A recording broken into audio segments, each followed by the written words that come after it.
Hello everyone and welcome to physical education India. भैया, कुछ content दे दो पढ़ने के लिए। सिलेबस चेंज हो गया सीयूटी यूजी का। भैया, आपका बैच तो 19 मार्च से शुरू हो रहा है, उसके पहले कुछ बता दो ताकि हम पढ़ लें। भैया, कुछ नहीं तो सिलेबस ही समझा दो ताकि हम पढ़ लें। अरे भैया भैया भैया, इतना ज्यादा परेशान हो गए हो सब लोग, इतना ज्यादा परेशान हो गए हो, नहीं होने की जरूरत है। और चलो ठीक है, सिलेबस क्यों समझाना है, एक टॉपिक लेके आया हूँ आप लोगों के लिए, आराम से इसको बैठ के पढ़ो। और ऐसा मत समझना कि ये कोई थियोरेटिकल टॉपिक है कि बस ले लिया और आपको पढ़ा के मैंने ऐसी टाइम पास कर लिया। बहुत अच्छा टॉपिक है, बहुत समझने वाला टॉपिक है। आराम से बैठ के सुनना समझना, क्योंकि थोड़ा सा इसमें मैथ्स भी आएगी, मैथमेटिकल टर्म्स भी आएंगे।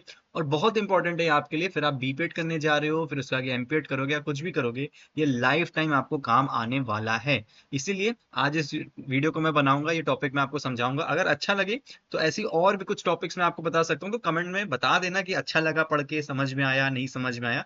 तो मैं और आपके लिए लेक्चर्स अपलोड कर दूंगा। बाकी जब 19 मार्च से हमारा जो नया बैच है, जब वो स्टार्ट होने वाला है, जिसके लिए आप एनरोल कर सकते हो, सामने व्हाट्सएप नंबर दिया हुआ है, शांति से उसको एनरोल कर लो।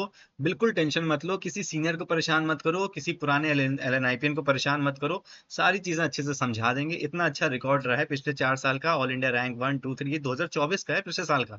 1 2 3 4 8 9 10 और पता नहीं कितने बच्चे थे जिन्होंने ऑल इंडिया रैंक अचीव करी थी। तो सबने भरोसा किया था, आप भी भरोसा करो। अगले साल जब मैं बच्चों को पढ़ाऊं तो आपका यहाँ पे फोटो हो लिस्ट में। तो इस चीज पे कायम रहते हैं और आराम से टेंशन फ्री रहो। 19 मार्च से बैच स्टार्ट हो रहा है। 12th वाले जो बच्चे हैं जो एग्जाम दे रहे हैं बोर्ड्स का, बिल्कुल टेंशन मत लेना कि 19 मार्च को स्टार्ट हो जा रहा है। हमारे एग्जाम तो 28 29 मार्च तक है, इवन अप्रैल के फर्स्ट वीक तक है। बिल्कुल टेंशन मत लो। आप लोग के बारे में सोच के क्या है, रिकॉर्डेड सेशंस अवेलेबल रहेंगे। हम इस तरीके से स्टार्ट करेंगे कि आपका बिल्कुल भी मिस ना हो, और इवन अगर जो हम चीजें स्टार्ट कर लेंगे आपके लिए, हम दोबारा भी इसको पढ़ा लेंगे। तो बिल्कुल टेंशन मत लो, क्लासेस को ज्वाइन कर लो ताकि आप टेंशन फ्री हो जाओ। अब हम बात करते हैं कि आज हम कौन सा यूनिट पढ़ने वाले हैं। तो देखो, मैं आपको यूनिट 1 2 3 4 नहीं पढ़ा रहा हूँ। मैं आपको पढ़ा रहा हूँ एक बहुत इंपॉर्टेंट टॉपिक जो कि आपके नए सिलेबस में यूनिट 5 में दिया हुआ है, और जिसका नाम है diet for power sports, short and long duration sports. तो इसका जो पहला यूनिट है, ये थोड़ा सा बेसिक था। तो सेकंड यूनिट को समझाने के लिए मैं थोड़ा बहुत इंट्रोडक्शन आपको देता रहूंगा चीजों का, थोड़ा सी चीजें आपको समझानी पड़ेगी। बहुत अच्छी चीजें हैं, बहुत इंपॉर्टेंट चीजें हैं। आराम से उनको बैठ के पढ़ना, बहुत आपको मजा आने वाला है। बाकी जब हम लोग लाइव क्लासेस में पढ़ेंगे, जब पेड क्लासेस में पढ़ेंगे, तो इसको मैं फिर से पढ़ाऊंगा और डिटेल में पढ़ाऊंगा। अभी बहुत ज्यादा डिटेल में नहीं जाऊंगा क्योंकि वीडियो लंबी हो जाएगी।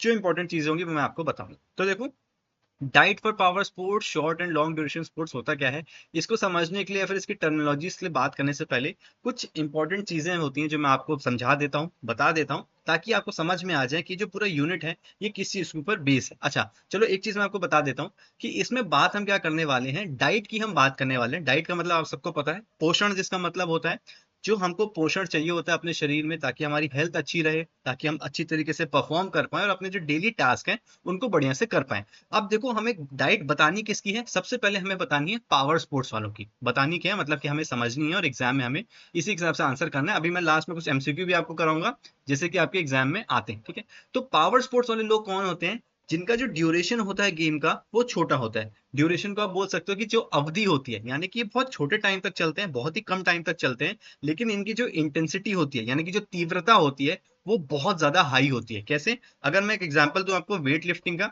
तो वेट लिफ्टिंग का इवेंट आपने देखे होंगे, जहां पे एक एथलीट आता है, 3 से 4 सेकंड के अंदर एक भारी सा वेट उठाता है और परफॉर्म करता है और फिर वेट पटक के चला जाता है। तो ये जो 3 4 5 सेकंड की एक्टिविटी होती है, इसमें टाइम देखो कितना कम है, ड्यूरेशन कितना कम है, सिर्फ 5 सेकंड। लेकिन जो इंटेंसिटी है, पूरी जान वो अपनी लगा देता है उस वेट को उठाने में। वैसे ही 100 मीटर का स्प्रिंट है, कितनी देर चलता है, इंटरनेशनल एथलीट्स 10 सेकंड में, 11 सेकंड में 100 मीटर कंप्लीट करते हैं। कितने छोटे टाइम में अपनी वो पूरी जान लगा देते हैं भागने में। तो ये आपके होते हैं पावर स्पोर्ट्स। फिर हम बात करते हैं शॉर्ट एंड्योरेंस स्पोर्ट्स की, जिसमें ड्यूरेशन जो है वो मॉडरेट है, यानी कि जो अवधि होती है वो कम होती है, बहुत ज्यादा नहीं, बहुत कम नहीं होती है। और मिक्स एनर्जी का यहाँ पे काम होता है, यानी कि कभी कभी इंटेंसिटी हाई भी करनी पड़ती है, तीव्रता बहुत ज्यादा होती है।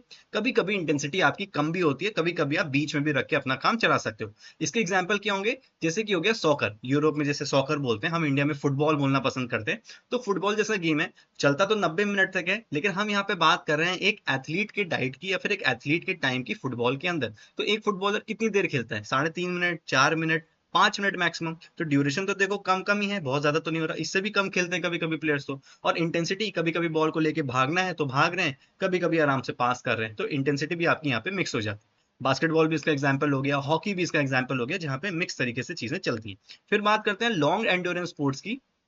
इसमें सस्टेन्ड एरोबिक एफर्ट है, यानी कि ये लंबे टाइम तक चलते हैं, ड्यूरेशन बहुत ज्यादा होता है, जैसे साइकिलिंग हो गया, मैराथन आपकी होती है जिसमें बहुत लंबे टाइम तक आपको यहाँ पे परफॉर्म करना रहता है, और इंटेंसिटी आपकी यहाँ पे कम होती है, क्योंकि ज्यादा तेजी से इतने लंबे टाइम तक काम करोगे तो कर ही नहीं पाओगे। तो अगर किसी चीज को लंबे टाइम तक करना है तो धीमे धीमे उस चीज को किया जाता है। अब देखो इस यूनिट में आपको पढ़ना क्या है, इस यूनिट में आपको इन तीनों गेम के जो एथलीट्स होते हैं उन्हें खाना, यानी कि जो पोषण होता है वो किस तरीके से खाना होता है, किस मात्रा में खाना होता है, उस चीज के बारे में हमको पढ़ना है। लेकिन इन तीनों के समझने से पहले हम ये समझते हैं कि जो एक आम इंसान होता है जिसका डेली लाइफ होता है, वो 9 to 5 की जॉब कर रहा होता है, या स्कूल जाता है, या फिर कुछ थोड़ी बहुत एक्टिविटीज करता है, बाइक चलाता है, साइकिल चलाता है, सीढ़ियां चढ़ता है, ये जो नॉर्मल वाले जो लोग होते हैं लाइफस्टाइल के, इनको कितनी कैलोरीज खानी होती है, फिर इनका जो पोषण होता है वो क्या होता है, पहले हम उसको समझते हैं फटाफट। उसके बाद फिर हम उसी से समझना शुरू करेंगे कि ये जो शॉर्ट ड्यूरेशन वाले हैं इनको किस चीज की मात्रा ज्यादा चाहिए होती है, जो लंबे टाइम तक दौड़ते हैं इन्हें किस चीज की मात्रा ज्यादा चाहिए होती है।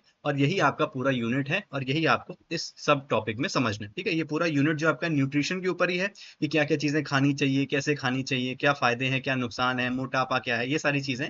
तो इसमें आपका एक ये सब टॉपिक है। अब देखो, सबसे पहले हम ये समझते हैं, मैं आपको क्लासेस में और ज्यादा डिटेल में समझाऊंगा इस चीज को, अभी आप नॉर्मली इतना समझो कि एक टर्म होता है TDEE, ठीक है, और एक टर्म होता है BMR। ठीक है, TDEE क्या होता है? Total daily energy expenditure. क्या बोला मैंने? Total daily energy expenditure.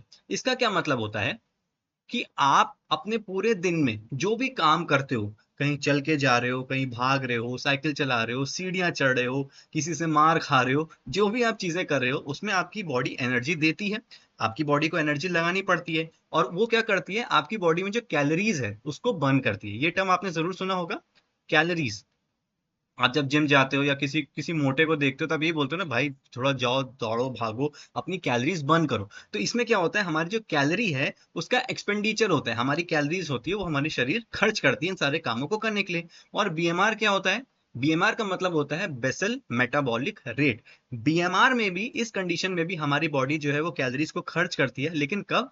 जब आपकी बॉडी सो रही होती है या फिर रेस्ट कर रही होती है ना। जब आपकी बॉडी आराम कर रही है, सो रही है, रेस्ट कर रही है, तो आप आराम कर रहे हो, लेकिन आपका दिल हो गया, आपके लंग्स हो गए, फेफड़े हो गए, आपका पेट हो गया, आपकी किडनी हो गई, ये सब तो अपना काम कर ही रहे हैं ना। तो कहीं ना कहीं बॉडी को कैलोरी खर्च करनी पड़ती है, एनर्जी देनी पड़ती है इन सब कामों के लिए, तो वहां पे भी हमारी जो कैलोरी है वो खर्च होती है। तो टोटल डेली एनर्जी एक्सपेंडिचर की जो कैलोरीज होती हैं इनको, और जो हमारे बीएमआर में जो कैलोरीज का खर्च होता है, उनको मिला के हम क्या निकाल सकते हैं कि एक इंसान को पूरे दिन में कितनी कैलोरीज चाहिए होती हैं। ठीक है, अगर मैं ये बात बोलूं कि हमें कितनी कैलोरीज चाहिए एक दिन में, तो आप इसका जवाब दे सकते हो कि टोटल डेली एनर्जी एक्सपेंडिचर, यानी कि TDEE plus BMR, basal metabolic rate को, की जो कैलोरीज होती है, जब हम उसको प्लस कर देंगे तो इसका मतलब साफ साफ ये है कि हमें पता चल जाएगा कि एक इंसान को कितने दिन में कैलोरीज चाहिए। अब देखो, इसके कुछ फॉर्मूलाज होते हैं, कुछ तरीके होते हैं, वो हम पेड क्लासेस में अच्छे से करेंगे, अच्छे से समझेंगे। अभी ज्यादा टाइम लग जाएगा, तो मैं सीधे सीधे आपको एक नंबर पे लेके चलता हूँ कि मानो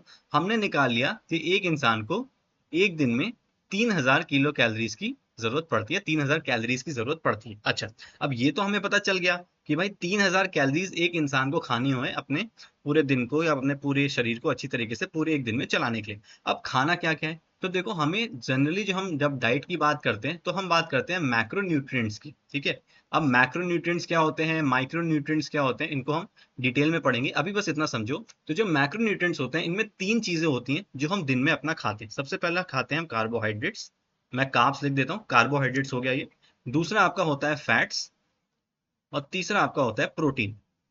ये तीन चीजों से मिलके आपकी जो डाइट होती है, जो आपका डेली डाइट होती है, उसका सबसे बड़ा हिस्सा इनसे मिलकर ही बनता है। इसीलिए इसको बोलते हैं मैक्रो न्यूट्रिएंट्स, यानी कि न्यूट्रिएंट्स जो कि बड़ी मात्रा में हमको चाहिए होते हैं। अच्छा, अब ये तो हमको समझ में आ गया कि हमें एक दिन में, या फिर किसी को एक दिन में कितनी कैलोरीज खानी है, 3000 किलो कैलोरीज खानी है। क्या क्या खाना है? कार्ब्स खाना है, फैट्स खाना है, और प्रोटीन्स खाने हैं। इतना भी हमें पता चल गया। लेकिन अब कितना कितना खाना है ये कैसे हमें पता चलेगा? तो इस चीज को पता लगाने के लिए सबसे पहले आपको ये समझना पड़ेगा कि कितने ग्राम प्रोटीन्स कितनी कैलोरीज आपको देते हैं। ठीक है, अब अगर मैं इस चीज को आपको समझाऊं तो इसको याद कर लेना, क्योंकि ये लाइफ टाइम आपको काम आने वाला है, क्वेश्चंस आने वाले हैं। जब हम 1 ग्राम जब हम 1 ग्राम कार्बोहाइड्रेट्स खाते हैं तो हमारी बॉडी को 4 कैलोरीज मिलती हैं। ठीक है, इसको हमेशा याद रख लो। 1 ग्राम कार्बोहाइड्रेट से हमें 4 कैलोरीज मिलेंगी। फैट्स की अगर मैं बात करूं तो 1 ग्राम फैट से भी हमें 9 कैलोरीज मिलती है। ठीक है, देखो बढ़ गया। कार्बोहाइड्रेट में 1 ग्राम कार्बोहाइड्रेट से 4 कैलोरीज, फैट्स में जब हम 1 ग्राम फैट खाते हैं तो हमें 9 कैलोरीज मिलती हैं। वहीं जब हम प्रोटीन की बात करते हैं तो अगर आप 1 ग्राम प्रोटीन खाओगे तो आपको वापस से 4 कैलोरीज मिलेंगी। ठीक है, तो इस टेबल को याद कर लो। कार्बोहाइड्रेट्स 1 ग्राम 4 कैलोरीज, प्रोटीन 1 ग्राम 4 कैलोरीज, और फैट जब हम खाते हैं तो 1 ग्राम का 9 कैलोरीज हमारी बॉडी में जाता है। अब इस चीज को देख के आप इसको बड़े इजीली डिवाइड कर सकते हो कि कितना कैलोरीज खाने पे आपको क्या क्या चीजें आपकी कवर हो जाएंगी। अच्छा, अब एक चीज आपको यहाँ पे और समझना है कि ये तो हमें पता चल गया कि कार्बोहाइड्रेट्स कितना एनर्जी दे रहा है, फैट्स कितना दे रहा है, प्रोटीन कितना दे रहा है, लेकिन एक आम इंसान को इन्हें किन मात्रा में खाना है इस चीज को भी तो हमें समझना पड़ेगा। तो देखो बहुत सिंपल सा है, अगर मैं इसी को यूज करूं, कार्बोहाइड्रेट्स, फैट्स और प्रोटीन्स, तो हमें देखो इन्हें 3:1:1 के रेशियो में कंज्यूम करना होता है। ठीक है, यानी कि कार्बोहाइड्रेट हमारा सबसे बड़ा एनर्जी का एक सोर्स होता है, कार्बोहाइड्रेट सबसे ज्यादा खाना है, फैट्स और प्रोटीन की मात्रा जो होती है वो करीब करीब एक जैसी होती है। देखो इस इमेज से आपको समझ में आएगा कि कार्बोहाइड्रेट्स हमें कितना कंज्यूम करना है। 45 से 65% एक इंसान को एक दिन में कार्बोहाइड्रेट्स कंज्यूम करने हैं। किसके? अपने कैलोरी इनटेक के। कैलोरी इनटेक सबका अलग अलग होता है। हमने यहाँ पे एग्जाम्पल के लिए 3000 किलो कैलोरीज दिया है कि किसी इंसान को 3000 किलो कैलोरीज की एक दिन में जरूरत है। ठीक है, उसमें से उस 3000 में से 45 से 65% जो होना चाहिए वो उसका कार्बोहाइड्रेट होना चाहिए। फैट्स 20 से 35% उसके फैट्स होने चाहिए, और 15 से 30% उसके प्रोटीन्स होने चाहिए। तो प्रोटीन की मात्रा जो होती है एक आम इंसान में थोड़ी सी कम होगी तो चलेगा। जनरली अगर हम एक नंबर्स देखना चाहते हैं, क्योंकि बहुत लोग इस सवाल को पूछते हैं कि हमें प्रोटीन कितना खाना चाहिए, तो एक नॉर्मल इंसान को करीब करीब 0.8 ग्राम से लेके 1.2 ग्राम, ये कभी कभी कोई आपको 1 ग्राम पर बॉडी वेट भी बताता है, वो भी ठीक है क्योंकि इसके बीच में आता है, पर बॉडी वेट आपको ये खाना होता है। ठीक है, ये मैं आपकी जानकारी के लिए बता रहा हूँ कि मानो कि अगर कोई इंसान 70 किलो का है तो अगर आप उसको एक दिन में 70 ग्राम प्रोटीन देंगे तो वो उसकी रिक्वायरमेंट होगी। ये मैं एक नॉर्मल इंसान का बता रहा हूँ। 0.8 ग्राम से 1.2 ग्राम तक भी आप इसको रख सकते हो। ठीक है, चलो इतना आपको समझ में आ गया। अब कार्बोहाइड्रेट्स क्या है, देखो ये काम क्या करते हैं, ये आपको एनर्जी देते हैं। प्रोटीन्स क्या है, आपकी मसल्स को रिपेयर करने में हेल्प करते हैं। जो आप एग खाते हो या फिश खाते हो, मीट खाते हो, दाल खाते हो, पल्सेस खाते हो, ये हमको कहाँ हेल्प करती हैं? ये हमारी जो मसल्स होती है हमारी बॉडी में, उसको बिल्ड करने में, उसको रिपेयर करने में हेल्प करती है। इसलिए जब जो लोग जिम जाते हैं, बहुत वेट उठा के आते हैं, उनको बोला जाता है कि आप लोग प्रोटीन कंज्यूम करो। ठीक है, ताकि उनकी जो मसल्स हैं वो रिपेयर हो पाए और वो और ज्यादा स्ट्रांग हो पाए।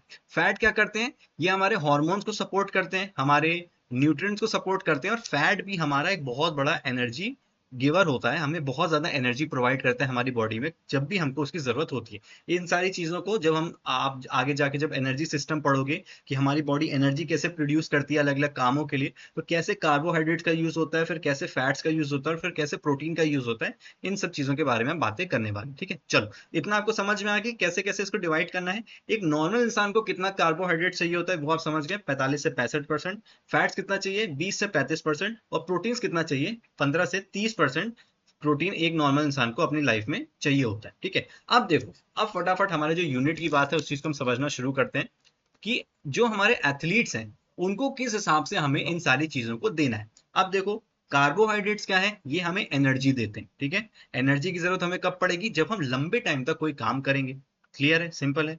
प्रोटीन्स क्या है, हमारी मसल्स को रिपेयर करते हैं, हमारी मसल्स को स्ट्रॉन्ग करते हैं। तो भाई जो लोग बहुत ज्यादा वेट उठाएंगे, जिनको बहुत फटाफट काम करना है, जहाँ पे मसल्स की जरूरत है, वो लोग प्रोटीन ज्यादा खाएंगे। और फैट्स क्या करता है, फैट्स भी एक तरीके से आपको एनर्जी देता है। अगर हम एथलीट की बात करेंगे, लंबे टाइम तक एनर्जी देने के लिए और हमारे जो बाकी कंपोनेंट्स हैं बॉडी में उनको अच्छा रखने के लिए हम फैट्स को खाते हैं। ठीक है, तो ये चीज आपको क्लियर होगी कि एक नॉर्मल इंसान को किस तरीके से अपना एनर्जी इंटेक करना होता है। अच्छा, अगर मैं इस 3000 किलो कैलोरीज को थोड़ा सा तोड़ के आपको समझा दूं, जो हमने नीचे डिवाइड करके रखे कि कितना कितना हमें खाना चाहिए, तो आपको पता है, ले लेते हैं कि 60% किसी को कार्बोहाइड्रेट्स खाने हैं, तो 3000 का आप 60% निकाल लो तो आपका कितना हो गया, 1800 ग्राम हो गया आपका, सॉरी 1800 कैलोरी जो हो गया वो हो गया आपका कि आपको कार्बोहाइड्रेट्स खाना है।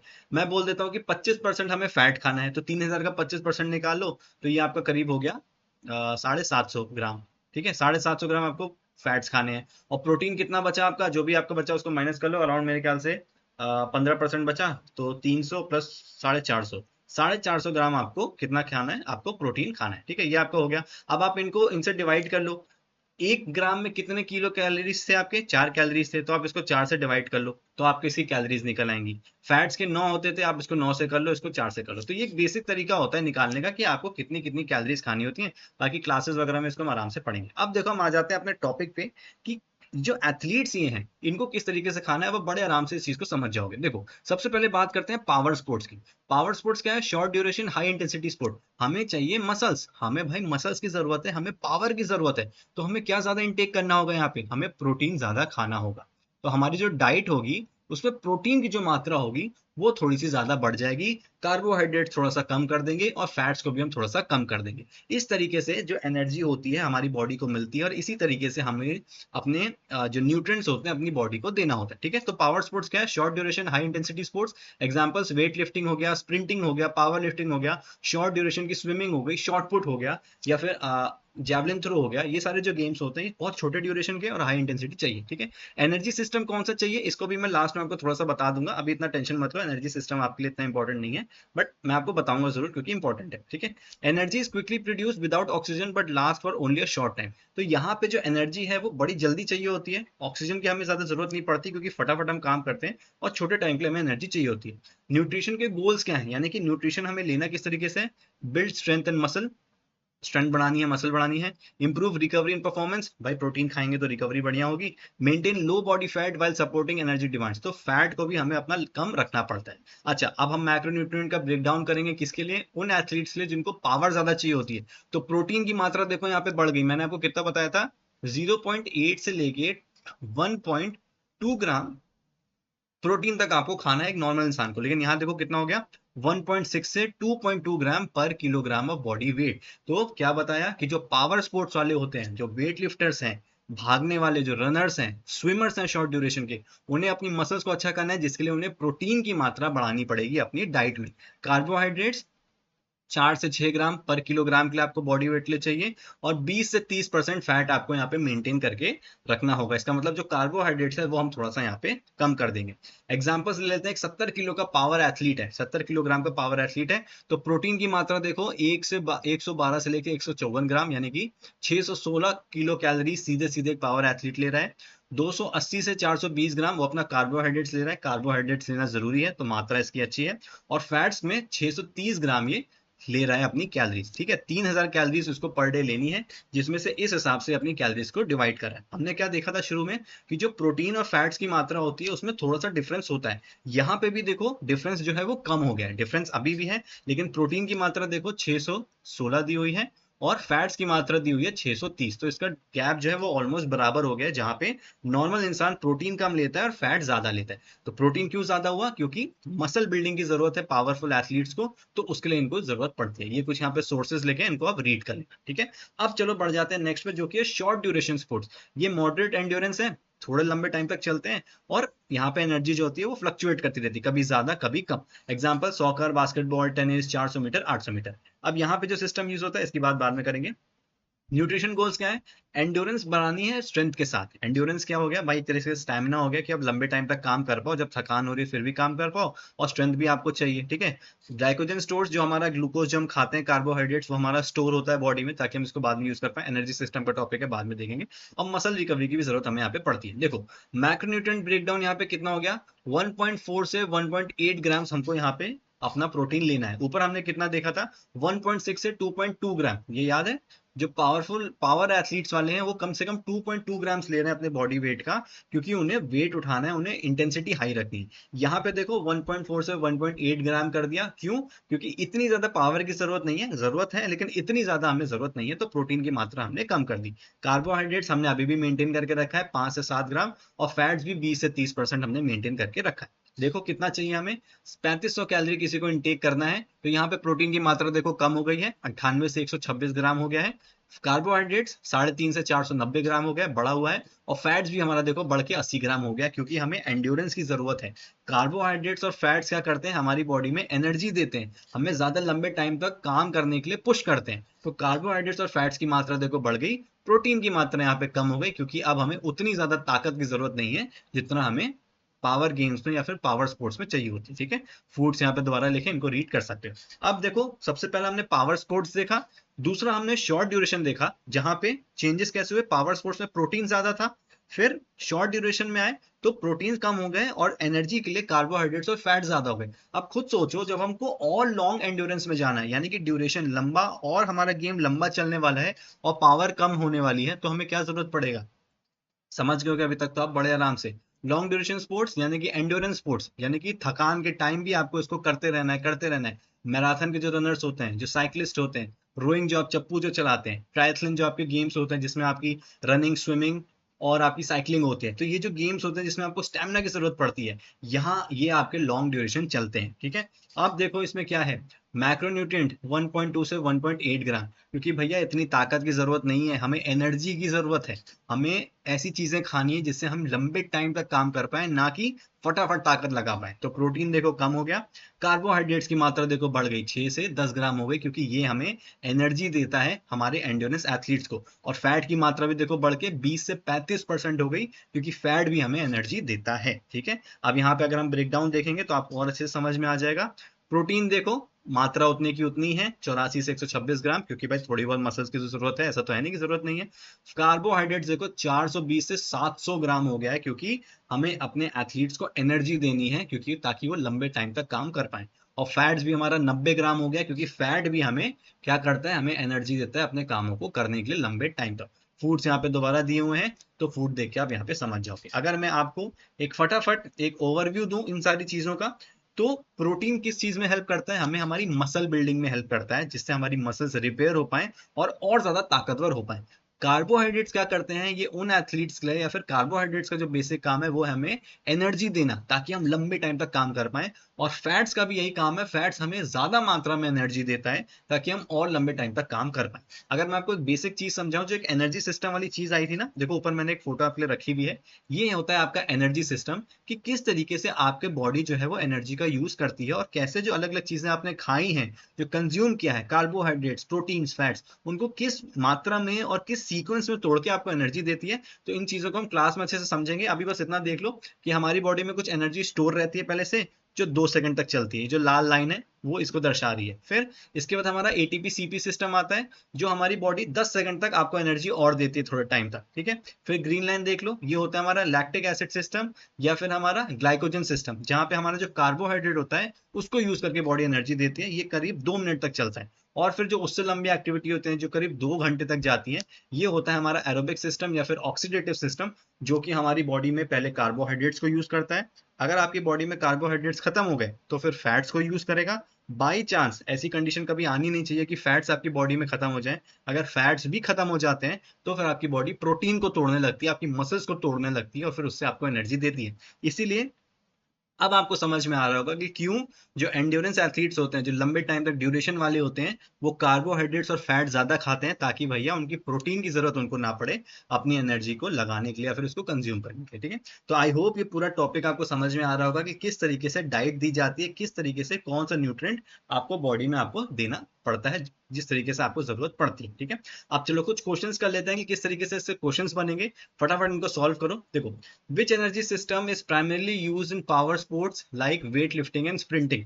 तो चलो ये चीज मैंने शायद आपको बताई नहीं है, तो इसको मैं स्किप कर दूंगा, अभी मैं ज्यादा इसके ऊपर डिस्कस नहीं करूंगा। अच्छा, एक चीज आप समझ गए होगे जरूर इसमें, कि जो वेट लिफ्टिंग होता है या फिर जो स्प्रिंटिंग होता है, इसमें किस तरीके से एनर्जी जो होती है आपको यूज करनी है, या फिर कौन सी एनर्जी आपकी यूज होती है। तो फटाफट जो हमें एनर्जी चाहिए होती है वो यहाँ पे यूज होती है। तो इसका जो आंसर होगा वो होगा आपका अराउंड एटीपी पीसी सिस्टम। ठीक है, ये हमने ऊपर देखा था ना, जो सिस्टम हमारा 10 सेकंड तक हमें काम करता है, फिर उससे थोड़ा सा ज्यादा, तो एटीपी पीसी सिस्टम जो होता है ये जनरली आपको यहाँ पे हेल्प करेगा। अच्छा, इसके बाद देख लेते हैं, ये बताओ, What is the recommended protein intake for a power athlete per kilogram of body weight? आपके बॉडी वेट के हिसाब से क्या रिकमेंड होता है कि आपको इतना एनर्जी या फिर इतनी प्रोटीन खानी होती है अपनी एनर्जी के। ठीक है, हिंदी में भी लिखा है, आप इसको यूज कर सकते हो। तो देखो, मैंने आपको बताया था 0.8 से 1.2 ग्राम जो होता है, ये नॉर्मल लोगों के लिए होता है। ठीक है, कि जो नॉर्मल लोग हैं। लेकिन जब आप कोई ऐसे एथलीट हो, पावर एथलीट हो, तो 1.6 से 2.2 ग्राम प्रोटीन तक आपको अपनी बॉडी में कंज्यूम करना होता है, तभी आपकी जो जरूरत है आपकी मसल्स की, वो पूरी हो पाएंगी। ठीक है, इसके बाद जो 2.5 से 3 है, ये बहुत ही बड़ी या बहुत ही ज्यादा आगे हो जाती है जब आप बहुत ही ज्यादा ऐसी कंडीशन पे हो कि आपको या आपकी एक्टिविटी की डिमांड ऐसी है कि आप प्रोटीन बहुत ज्यादा खाना है, तो अब इतना आता है। अदरवाइज 1.6 से 2.2 ग्राम रिकमेंडेड होता है सबके। अच्छा, which of the following sports is an example of short duration endurance sports? Short duration endurance sports, endurance का मतलब क्या था? एक तरह से आप स्टैमिना बोल सकते हो नॉर्मल भाषा में, स्पोर्ट्स की भाषा में आके ये एंड्योरेंस हो गया। और एंड्योरेंस का मतलब होता है कि थकान की कंडीशन में, फटीग की कंडीशन में जब आपको परफॉर्मेंस करनी होती है तो वो क्या होती है। तो शॉर्ट ड्यूरेशन एंड्योरेंस कौन सा हो गया? मैराथन रनिंग तो लॉन्ग हो गया, ठीक है, तो ये नहीं हो सकता, ये बहुत लंबा चलता है। साइकिलिंग लॉन्ग हो गया, ये बहुत ज्यादा चलता है। वेट लिफ्टिंग तो बहुत ही ज्यादा शॉर्ट होता है, ये तो पावर स्पोर्ट आपका होता है ना। तो क्या बचा? सॉकर, सॉकर हो गया, हॉकी हो गया, लॉन टेनिस हो गया, 400 मीटर हो गया, 800 मीटर हो गया, ये आपका शॉर्ट ड्यूरेशन एंड्योरेंस होता है। Which macronutrient should be consumed in the highest amount for endurance athletes? Endurance athletes का आपको याद होगा कि एंड्योरेंस एथलीट्स को कौन सा जो सोर्स होता है वो सबसे पहले एक एंड्योरेंस एथलीट यूज करता है अपनी पावर में? मैंने अभी आपको बताया था ऑक्सीडेटिव सिस्टम में। क्या आंसर था उसका? वो है आपका कार्बोहाइड्रेट्स। कार्बोहाइड्रेट्स की जरूरत सबसे ज्यादा होती है और यही आपका मेन सोर्स होना चाहिए एनर्जी का। जो भी हमारे एंड्योरेंस एथलीट्स होते हैं, जैसे कि साइक्लिस्ट हो गए या फिर मैराथन रनर्स हो गए, उनको कार्बोहाइड्रेट्स बहुत अच्छी मात्रा में खाना होता है। जब आप आगे जाओगे तो आप कार्बोहाइड्रेट लोडिंग करके एक टॉपिक पढ़ोगे कि कैसे हमें कार्बोहाइड्रेट्स अपनी बॉडी में डालना होता है अपने इवेंट के पहले। इसके बाद अगर मैं बात करूं तो प्रोटीन, आपको याद है प्रोटीन किसको चाहिए? भाई जो पावर स्पोर्ट्स वाले हैं, जिनको अपनी मसल्स बनानी है, वो लोग प्रोटीन यूज करते हैं। ठीक है, विटामिन और मिनरल्स ये आपके माइक्रो न्यूट्रिएंट्स होते हैं, ये तो भाई सबको चाहिए, ये आपको प्रोटेक्ट करते हैं अलग अलग बीमारियों से, जिसमें vitamin A B C D E आपने जरूर सुने होंगे। और फिर फैट्स भी आपके एक तरीके से एनर्जी गिविंग होते हैं, ये भी आपको एनर्जी प्रोवाइड करते हैं। ठीक है, तो आई होप ये चीज आपको समझ में आई होगी। टॉपिक बहुत इंपॉर्टेंट है, वीडियो थोड़ी सी लंबी हुई होगी, कोई बात नहीं। अच्छा टॉपिक है, आपको बहुत ज्यादा ये समझ में आने वाला है, बहुत ज्यादा आगे यूज करने वाले हो। क्लासेस में इसके और क्वेश्चन सॉल्व करेंगे और अच्छे से समझेंगे, कोई डाउट होगा तो सामने सामने से पूछ लेना। क्लासेस ज्वाइन करने के लिए फिर से देखो, आपके सामने है हमारा पोस्टर, व्हाट्सएप नंबर पर कांटेक्ट कर लो। आपको सारी, कोई भी अगर आपको डाउट है, आपको क्लासेस के बारे में कुछ भी पूछना है, तो आप यहाँ से पूछ सकते हो। 19 मार्च से बैच शुरू हो रहा है, फटाफट ज्वाइन कर लो, लेट मत करना, ताकि इस बार आपका जो सपना है एनएलपी जाने का वो जरूर पूरा हो पाए। बाकी thank you so much for watching this video. कोई भी डाउट है तो नीचे कमेंट में बता सकते हो।